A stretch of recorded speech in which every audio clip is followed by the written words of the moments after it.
সমবেত সকল গৌর অনুরাগী কৃষ্ণ অনুরাগী সকল ভক্তবৃন্দের চরণে আমার কোটি কোটি দণ্ডবত।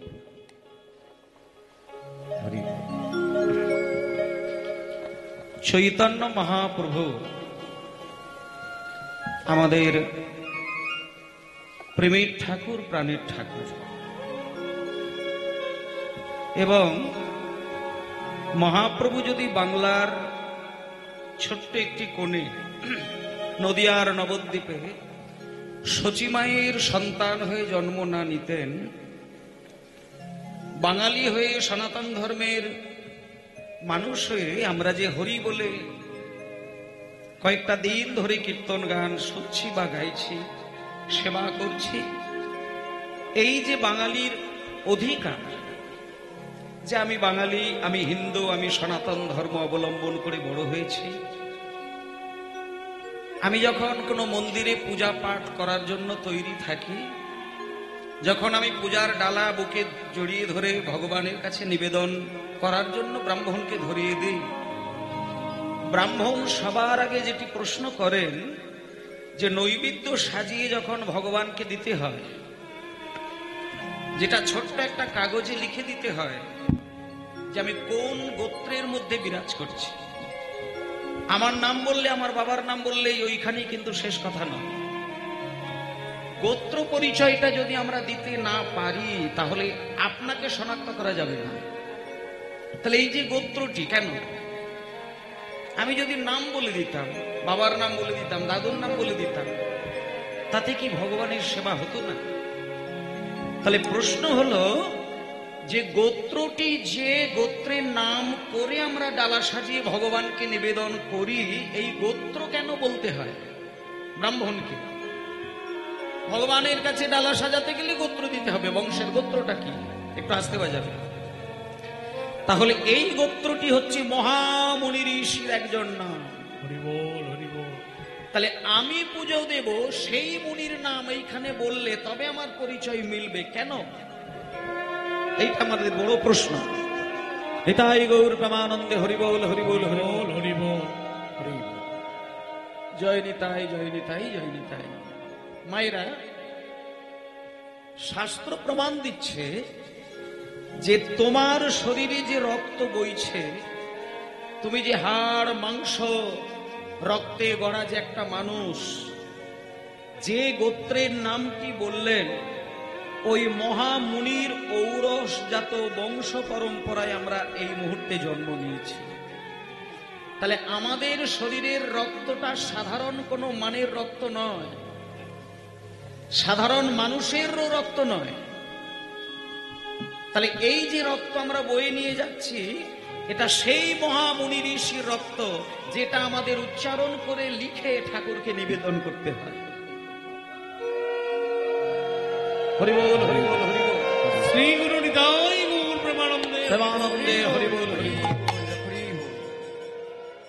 জয় নিতাই।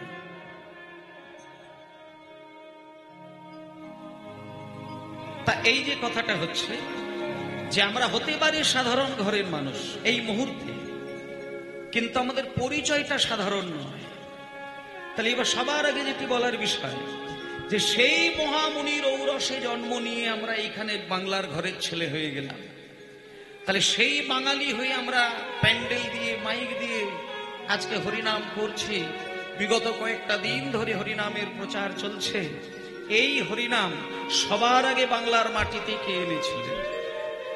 এবং আমি যদি হরিনাম করি আমার ঘরের কোণে বসে, ইতিহাসের পাতা খুললে দেখা যায় যে আপনি আপনার মাথার ঘাম পায়ে ফেলে রোজগার করলেন, আপনি বাড়ি তৈরি করলেন, কিন্তু আপনার বাড়ির মন্দিরে বসে, আপনারই টাকায় খরচা করা মন্দিরে বসে, ঘরে বসে আপনার ভগবানের সেবা দেবেন বলে আপনি উচ্চৈঃস্বরে মন্ত্র পাঠ করলেন, কিন্তু একজন বিধর্মী এসে আপনার দরজা ভেঙে আপনাকে বাইরে নিয়ে এসে আপনার জিহ্বা ছেদন করে দেবে।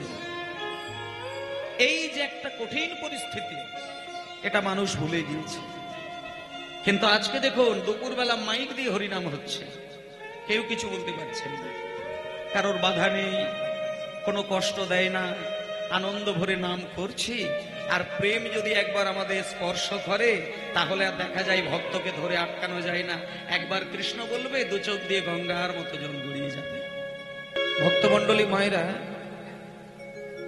কয়েকটা দিন ধরে মহাপ্রভুর কীর্তন হলো, শ্লোক শুনলেন, পদাবলী শুনলেন, তত্ত্ব দৃষ্টান্ত তথ্য সবই আস্বাদন করলেন। কিন্তু আমরা যে জন্ম নিয়েছি মানুষ হয়ে, আমরা দুটি শক্তিকে কিন্তু গ্রহণ করেছি। এক হচ্ছে চোখে দেখা যায় না প্রাণ শক্তি, আর এই প্রাণ শক্তি যে দেহকে বিরাজ করছে সেই দেহটাও একটা শক্তি। এইবার এই ভগবানের নামের দ্বারা, প্রেমের দ্বারা, মন্ত্রের দ্বারা, সেবার দ্বারা আমরা দুটো জিনিসকেই সাত্বিক পথে বিচরণ করানোর জন্যই আমাদের ধর্মীয় আলোচনা। কেউ যদি ভগবানকে না ডাকে, কেউ যদি হরিবোল না বলে, কেউ যদি গুরুদেবের কাছ থেকে দীক্ষা না নেয়, তাতে কি তার অন্ন জোটে না? নাকি তার জীবনে শান্তি বা সুখ হয় না? এই জায়গাগুলো পরিষ্কার করতে হবে যে আমরা এত মধুর কীর্তন কেন মন দিয়ে শুনব। এটা যদি পরিষ্কার হয়ে যায় তাহলে মানব জীবন সার্থক হয়ে যায়। নিছক হরিনাম শোনাটা একটা বাৎসরিক অনুষ্ঠানের মধ্য দিয়ে বিচার করলে হবে না বাবা। মানে বাড়িতে অনুষ্ঠান হচ্ছে, মাইক চলছে, কীর্তনিয়া এসেছে, তাদের নানান জ্ঞানের কথা, সুরের কথা, তালের কথা, ছন্দের কথা বলবে, একটু মন দিয়ে শুনবো, এটা কিন্তু নয়। এটাই মূল কথা নয়।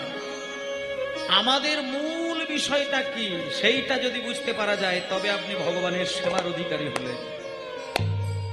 তা আজকে সেই জায়গাটা একটু একটু করে আস্বাদন করব সবাই মিলে। তার আগে একটু মন দিয়ে, প্রভাতকাল যদিও দুপুরবেলা, কিন্তু জীবনের প্রভাতকাল কিন্তু আমাদের জীবন থেকে সরে এখনো যায়নি।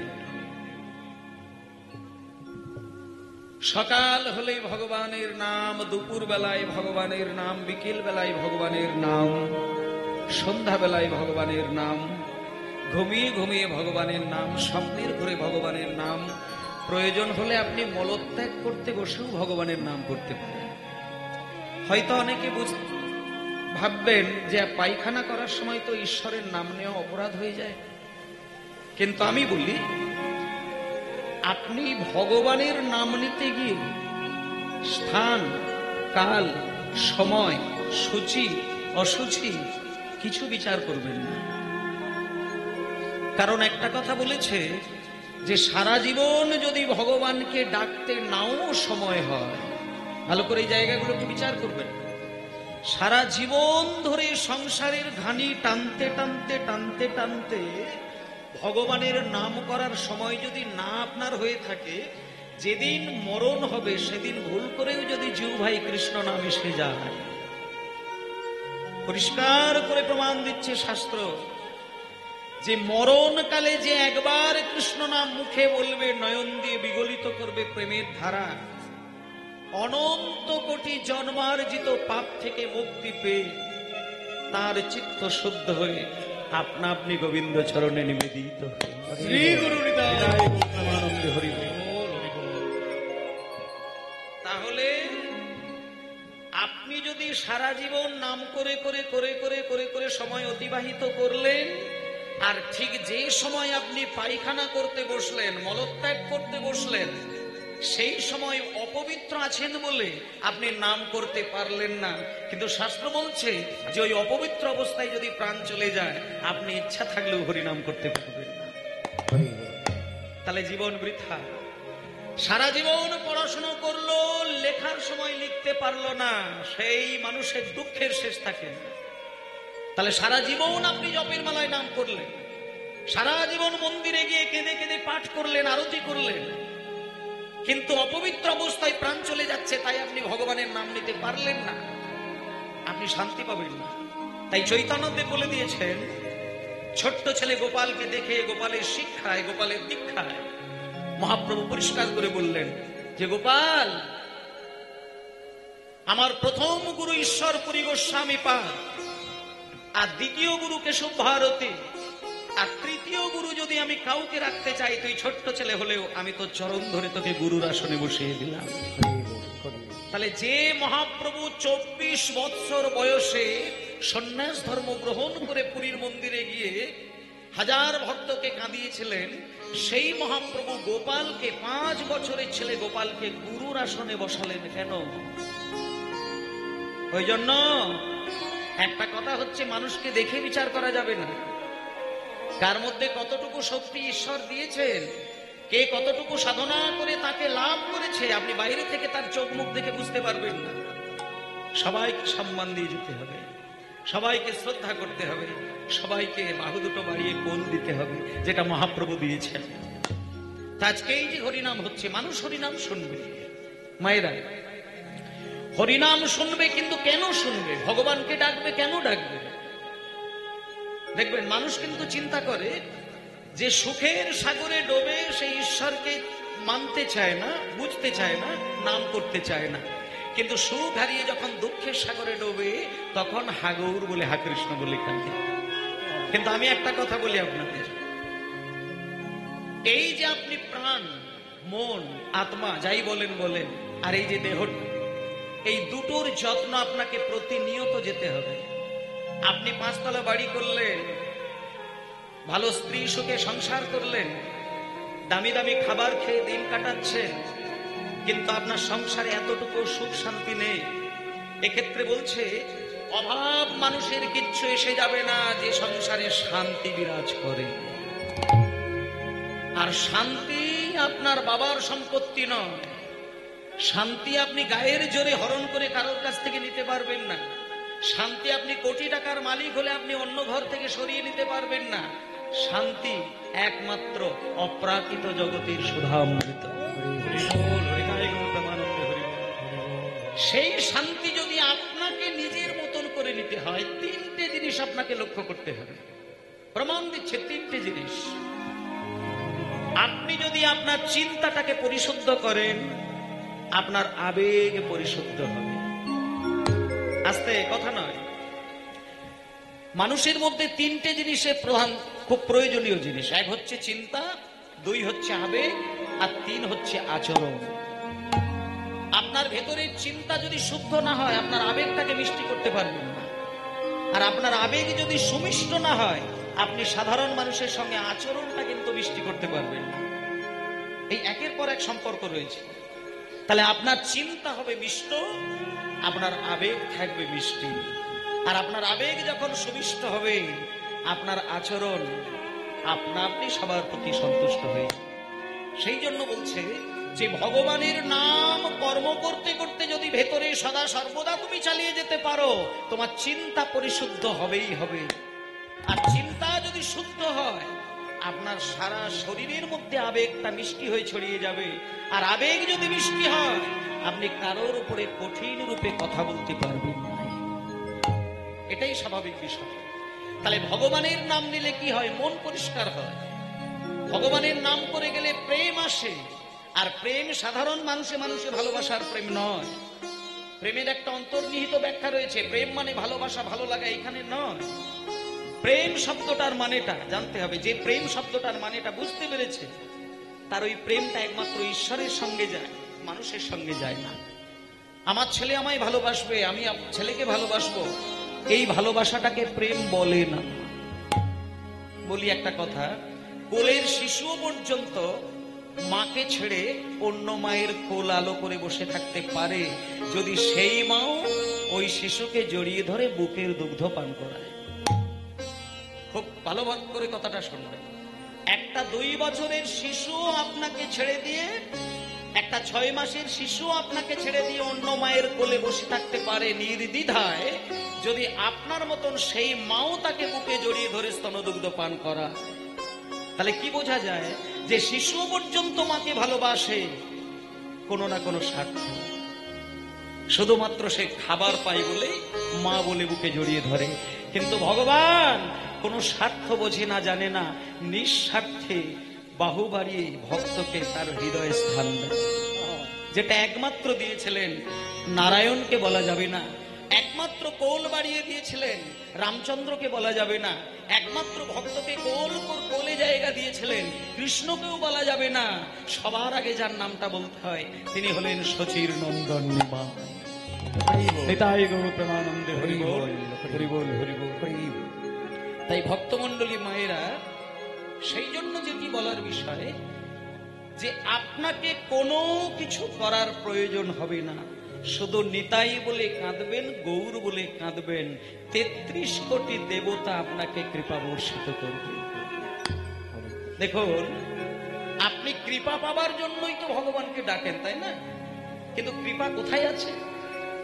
একটা কথা বলি, যখন আকাশ থেকে মেঘ বসে, মেঘ থেকে যখন বৃষ্টি নামে, বৃষ্টি বাড়ির ছাদেও পড়ে, হাই রোডের উপরেও পড়ে, ঢালাই রাস্তার উপরেও পড়ে, আবার মাটিতেও পড়ে। বৃষ্টির জলেই গাছ তৈরি হয়, কিন্তু বৃষ্টিটা যদি ছাদের উপরে পড়ে সেইখানে কিন্তু বীজ অঙ্কুর হবে না, অঙ্কুরিত হবে না। বীজ মাটিতে থাকবে, সেইখানে বৃষ্টি নামবে, তবেই কিন্তু গাছ তৈরি হবে। তাই ভগবানের কৃপা সারা জীবন সবার কাছে ছড়িয়ে রয়েছে। যে ভক্তের হৃদয়ে কিঞ্চিত ভক্তি রয়েছে, কেবল তার মধ্যেই ভক্তির বীজ অঙ্কুরিত হবে। তাই সবাই বলে একবার বলুন, শ্রী গুরু নিতাই গৌর প্রেমানন্দে হরি বল, হরি বল, হরি বল। এসো ভাই গান গায় কৃষ্ণ হরি নাম, নিতাই গৌর হরি বল। কৃষ্ণ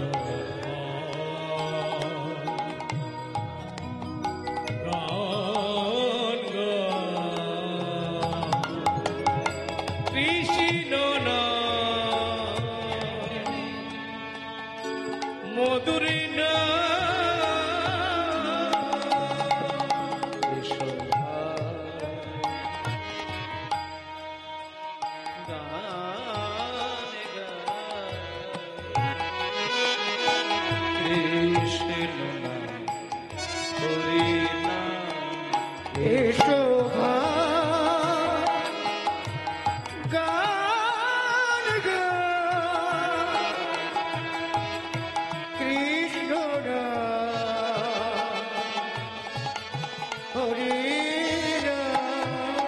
চরাচরে বলো হরি, চরাচরে বলো হরি, বলো নাম মধুর নাম, কৃষ্ণ নাম হরি নাম।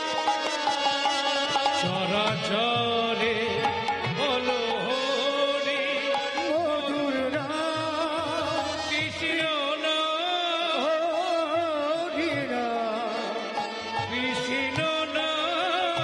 চরাচরে বলো হরি, চরাচরে বলো হরি, বলো নাম মধুর নাম, কৃষ্ণ নাম হরি নাম। ভাই গানে গায় কৃষ্ণ নাম, হরি নাম। ভাই গান গায় কৃষ্ণ নাম, হরি নাম। হরিনাম হরিনাম হরিনাম হরিনাম। ভক্তমণ্ডলী মাগো, এইভাবে হরিনাম গাইছে, হরিনাম গাইছে, হরিনাম গাইছে, সব সময় নাম করছে। কিন্তু এখন বাঙালির ঘরে সদাই নাম চলছে, কেউ কিচ্ছু বলার কোনো অধিকারী কারো জন্ম নেয় না। কিন্তু এককালের একটা ছোট্ট ঘটনা বলি আপনাদের, ছোট্ট ঘটনা। একদিন আমাদের এই সারা বাংলার নবাব নাম ছিল মিরন, জাতিতে ছিলেন মুসলমান। সেই মিরন একদিন সকালবেলায় একজনকে ডেকে নিয়ে বলছে, ওরে আমি তো সারা বাংলার শাসক, তা বহুদিন থেকে একটা জিনিস আমি দেখবো, আমি জানবো, আমি বুঝবো, কিন্তু সুযোগ হচ্ছে না। আমাকে একটা জিনিস দেখাতে পারবে? এবার ভালো করে দেখুন মায়েরা, সারা বাংলার শাসক যদি কাউকে হাত জোড় করে কোনো কিছু চায়, সে তো দেবে। হাত জোড় করে যখন মিরন বলছে আমার একটা মনের আশা, আমার মনের একটা আশা, আমি একটা জিনিস দেখতে চাই, তোরা কি দিবি, একটু দেখাবি? মিরন, আপনি দেশের শাসক, আপনি দেখে খুশি হবেন। এটা যখন আমাকে হাত জোড় করে বলতে হচ্ছে, আমি নিজেকে খুব অপরাধী মনে করছি। আপনার মতন শাসক আমাকে হাত জোড় করে অনুরোধ করে, হাত নামিয়ে কথা বলুন। মিরন, আপনি যখন দেশের শাসক, আপনার মনের আশা পূর্ণ করতে জীবন দিয়ে দেবো, কিন্তু আমি চাই আপনার মনের আশাটা আমি পূর্ণ করব। আপনি বলুন কি চান?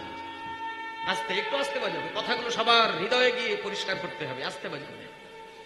সঙ্গে সঙ্গে মিরন বললেন, আমার একটা জিনিস দেখার বড় ইচ্ছে হয়, এই মানব সমাজে যারা গর্ভবতী মা, তারা যখন সন্তান জন্ম নেয়, তাদের গর্ভে যখন সন্তান জন্ম হয়, কোন জায়গায় সন্তানের বৃদ্ধি ঘটে, কেমন করে মায়ের সঙ্গে সম্পর্ক রেখে তাদের বৃদ্ধি ঘটে, কি খায়, কেমন করে নিঃশ্বাস প্রশ্বাস চলে, এটা আমার দেখার বহুদিনের ইচ্ছা। তুমি কি একটা গর্ভবতী মাকে আমার কাছে তুলে আনতে পারবে? সঙ্গে সঙ্গে বললেন মিরন, আপনি যখন একটা গর্ভবতী মেয়েকে চাইছেন, আমি 3 দিন সময় দিলাম। 3 দিনের মধ্যে একটা গর্ভবতী মাকে আপনার কাছে হাজির করবই করব। দেখুন, কথাগুলো শুনে যান, ইতিহাস জানতে হবে।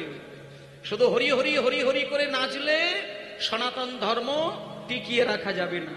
ইতিহাসের দিকে লক্ষ্য করবেন, তবে আপনি ভালোবাসতে পারবেন ধর্মকে। ধর্মকে ভালোবাসুন, কীর্তন নাও ভালোবাসতে পারেন, ধর্মকে টিকিয়ে রাখবেন। ধর্মকে ভালোবাসার দরকার নেই রাধা কৃষ্ণের চরণ সেবা, দরকার নেই মহাপ্রভুর চরণ সেবা, কিন্তু আমি তো ধর্ম পালন করব। ধর্ম কথার অর্থ হলো সৎ এবং সামাজিকতা। সততা থাকবে, সামাজিকতা থাকবে, তবেই হবে তার দ্বারা ধর্ম পালন। তা যখন বললেন যে আমাকে একটা গর্ভবতী মাকে তুলে আনতে হবে, সঙ্গে সঙ্গে বললেন 3 দিন সময়, 3 দিন, বেশি নয়, আমি মাকে তুলে আনব। দেখা গেল 3 দিন পরে একটা গর্ভবতী মায়ের হাতে বাঁধা, পায়ে বাঁধা নিয়ে মিরনের কাছে মাটিতে শুইয়ে দিলেন। যে গর্ভবতী মেয়েকে তুলে এনেছিলেন, তিনি কিন্তু কোনো মুসলমান ঘরের স্ত্রী নয়, কোনো বৌদ্ধ ধর্মের স্ত্রী নয়, কোনো খ্রিস্টান ধর্মের ঘরের মা নয়, আমাদের এই হিন্দু সনাতন ধর্মের এক ব্রাহ্মণ ঘরের স্ত্রীকে তুলে আনলেন। যখন সেই ব্রাহ্মণ ঘরের স্ত্রীকে, সৎ নিষ্ঠাবান ব্রাহ্মণের স্ত্রীকে তুলে আনলেন, যখন হাতে পায়ে বেঁধে মিরনের সামনে শুইয়ে দিয়েছে, মিরন করেছে কি, একটা ধারালো অস্ত্র নিয়ে সেই মা জননীর কাছে গিয়ে দাঁড়িয়েছে এবং মিরন বলে দিলেন যে, মা, আমার একটা ইচ্ছে হয়তো তোমার উপরে চলবে, তোমার পেটটা আমি কেটে শুধু তোমার সন্তানটা দেখবো কোথায় বসানো থাকে। তখন সেই গর্ভবতী মা কেঁদে কেঁদে মিরনকে শুধু একটা অনুরোধ করলেন, আর কিছু বললেন না, যে মিরন, আপনি তো আমাদের দেশের শাসক, আপনার উপরে কথা বলার, মুখের উপরে কথা বলার অধিকার আমার নেই। আমি শুধু আপনার চরণে একটা ছোট্ট ক্ষমা ভিক্ষা চাইছি। আসতে বাজাবে, আপনি আমাকে মারবেন, আপনি আমাকে কাটবেন, আপনাকে কোনো প্রতিবাদ করব না, শুধু একটা ছোট্ট অনুরোধ করব, আপনার, আমার গর্ভে যে সন্তানটি রয়েছে, এর বাবা এই মুহূর্তে আর বেঁচে নেই। তাই আপনি মারবেন, মারুন, কাটবেন তো কেটে দিন, কিন্তু একটা কথা বলি, আমার এই সন্তানটিকে শুধু ভালোভাবে পৃথিবীতে আসতে দিন। মিরন বলছে যে, আমি যখন পেট কেটে দেখবো বলে নিজেকে তৈরি করেছি, তোমার ওই চোখের জল আমার চোখে জল এনে দিতে পারবে না, আমি তোমার পেট কাটবো। যখন মিরন বলছে যে আমি পেট কাটবই কাটবো, তখন সেই গর্ভবতী মায়ের শেষ কান্না। মিরন, তুমি যখন আমার কোনো কথাই শুনলে না, আমি তোমাকে অভিশাপ দিলাম, মাত্র 7 দিনের মধ্যে তোমার বজ্রাঘাতে মৃত্যু হবে। দিল না।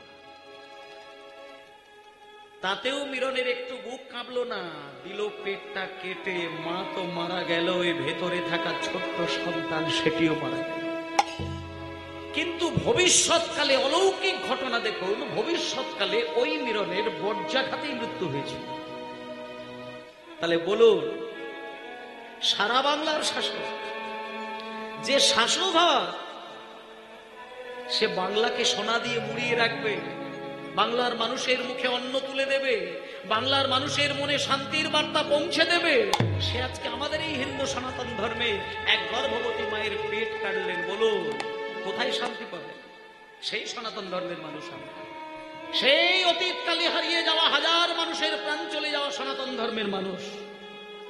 আজকে প্রাণের ঠাকুর ভগবান শ্রীকৃষ্ণ চৈতন্য মহাপ্রভু, যিনি আমাদেরকে কিচ্ছু দিলেন না, কিচ্ছু করতে বললেন না, কোনো কষ্ট নয়, কোনো জায়গায় যেতে বলে না, ঘরে বসে শুধু দু চোখ দিয়ে বিন্দু বিন্দু প্রেমের কান্না ঝরিয়ে শুধু বলো নিতাই গৌর প্রেমানন্দে হরি বল, হরি বল, হরি বল, শুধু হরি বল। ভজ রাধা কৃষ্ণ গোপাল কৃষ্ণ, কৃষ্ণ কৃষ্ণ বল মুখে, হরি হরি হরি বল। রাধা কৃষ্ণ গোপাল কৃষ্ণ, কৃষ্ণ কৃষ্ণ বল মুখে। আস্তে আস্তে আস্তে আস্তে, রাধা কৃষ্ণ আস্তে। রাধা কৃষ্ণকে আলাদা করে ভজন করতে লাগবে না। যে কথাটা বলছিলাম, আপনি শুধু চৈতন্যদেবকে প্রাণের ঠাকুর মনে করে হৃদয়ে রাখবেন। বাড়িতে কালী ঠাকুর রাখলেন, দুর্গা ঠাকুর রাখলেন, শিব ঠাকুরের সাধনা করলেন, কিন্তু নিতাই আর গৌর কে সেটি জানলেন না, তাতে আপনার ছাই হয়ে যাবে, কিচ্ছু হবে না, কিচ্ছু হবে না। যে নিতাই আর যে গৌর না থাকলে বাংলা রসাতলে চলে যেত, সেই নিতাই গৌরকে চেনে না, আর রাধে বলে হা কৃষ্ণ বলে কাঁদে, কিচ্ছু হবে না। নিতাইকে সম্মান দিয়ে যান, গৌরকে সম্মান দিয়ে যান। মিনিমাম মন্দিরে যদি রাধা কৃষ্ণের বিগ্রহ রাখেন, তার সঙ্গে অন্তত 5টা টাকার একটা নিতাই গৌরের ক্যালেন্ডার সাজিয়ে রাখবেন, আর আপনি প্রত্যেকদিন সকাল বেলায় সন্ধ্যা বেলায় ওই নিতাই চরণে হা নিতাই হা গৌর বলে 2 বিন্দু জল ফেলবেন। আপনি দেখবেন অনাশ একদিন নিতাই গৌরের চরণের দাসী হয়ে গেছে। প্রেম যতদিন না ছড়াবেন, ততদিনে আপনার সঙ্গে ভগবানের কোনো সম্পর্ক হবে না। শুধু কাঁদবেন। ওমা, আপনার স্ত্রী আপনাকে ব্যথা দিলে আপনি 1 কলসি জল চোখ দিয়ে বার করে ফেলবেন, কিন্তু জপের মালায় নাম নিতে গিয়ে কফটা নয়ন থেকে জল বিগলিত করে। সন্তান খেতে না দিলে মা বাবা গুমড়ে গুমড়ে কাঁদে, কিন্তু মন্দিরে গিয়ে যখন আরতি করে ভক্ত কফটা নয়নের জলে ধৌত করে চরণ। এই জায়গায় পরিষ্কার করলে যে তুমি বাজারে ঘুরছো, বাজারে ঘোরাফেরা করছো, আর যখন পেটে তোমার খিদে এসে যায়, তখন তোমার মনে হবেই হবে। মিষ্টির দোকানে যখন রসের মধ্যে রসগোল্লা ডোবানো থাকে, তখন তোমার পেটে খিদে থাকলে মনে হবে, আহারে আমার কাছে যদি 10টা টাকা থাকতো, 20টা টাকা থাকতো, আমি ওই মিষ্টির দোকানে গিয়ে যদি 2টো রসগোল্লা কিনে আমি খেতাম, আমার প্রাণটা জুড়িয়ে যেত। যখনই আপনার এই চিন্তা হবে, আপনি পরিষ্কার হয়ে যান। আপনি যতই সারা জীবন জপের মালায় নাম করেন, আপনার ভেতরে এখনো কৃষ্ণ ভক্তি জন্ম নেয়। হরি বল, হরি বল। যেদিন ভক্ত হা কৃষ্ণ বলে হৃদয়কে কাঁদাতে পারবে, সেদিন পেটে খিদে থাকলেও রসগোল্লা দেখলে নিজের খাবার লোভ তৈরি হবে না। সে মাথা নিচু করে ভাববে, আরে আমার কাছে যদি 10টা টাকা থাকতো, 20টা টাকা থাকতো, 2টো রসগোল্লা কিনে আমি আমার মন্দিরে গিয়ে 2টো রসগোল্লা রাধা গোবিন্দ চরণে সেবা দিয়ে যদি প্রসাদ পেতাম, না জানি কত আনন্দ হতো। নিতাই গৌর প্রেমানন্দে হরি বল, হরি বল, হরি বল। এইভাবে অশ্রু বিগলিত করে প্রসাদে যদি আপনি 2 বিন্দু নয়নের ধারা মিশিয়ে দেন, ভগবান নাড়ুর জন্য ছুটে যাবে না। হামাগুড়ি দিতে দিতে দিতে দিতে নাড়ুর ওপর থেকে চোখের জলটা হাত দিয়ে বুলিয়ে নিজে মুখে তুলে দেবে। যেমন বাচ্চা ছেলেকে মা ডাকলে হামাগুড়ি দিতে দিতে এসে হাত বাড়িয়ে দেয় খাবার জন্য, তখন চোখের ধারায় ভক্ত যদি মন্দিরে গিয়ে কৃষ্ণচরণ ধৌত করে, ভগবান হামাগুড়ি দিতে দিতে তার হাতে সেবা গ্রহণ করে। তাই মায়েরা একটা জিনিস বলি, আপনারা কীর্তন শুনলেন, শুনেছেন, শুনবেন, কিন্তু একটা কথা হলো, চোখের জলে যতদিন না সেবা দিতে পারছেন ততদিন আপনার বৃথা যাবে, ওই সেবা ভগবানের সঙ্গে সম্পর্ক হবে না। যেদিন দেখবেন নাড়ুও লাগবে না, মালাও দিতে লাগবে না, আপনি সন্দেশ দিতে লাগবে না, শুধু মন্দিরে গিয়ে শুধু বলবেন, হে ঠাকুর আজ আমি কিচ্ছু দিতে পারি না, শুধু দুবিন্দু নয়নের ধারায় তোমায় সেবা দিচ্ছে, ভগবান তোমাকে স্বপ্নের ঘরে এসে দেখা দেবে, ভগবানের দিব্য জ্যোতি সেই কোলে তোমাকে বসিয়ে দেবে। ঈশ্বর সেই জিনিস, ঈশ্বর কোনো কিছুতে থাকে না, চোখের জলে থাকে। এইটা হচ্ছে কীর্তনাসরে মহাপ্রভু দিয়েছেন, যে তোমরা কিচ্ছু দিতে লাগবে না, শুধু হাগৌর বলবে, চোখ থেকে প্রেমের ধারা গড়াবে, তবেই হবে ভগবানের দাস। গৌর হে হরিবল, হরিবল, হরিবল।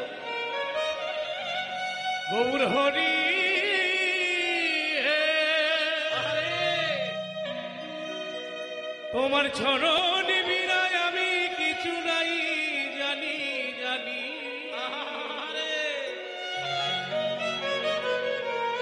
একবার কৃপা করো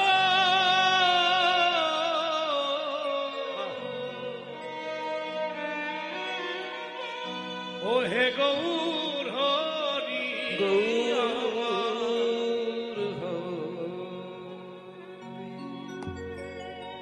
নিতাই গৌর প্রেমানন্দে, হরিবোল, হরিবোল, হরিবোল।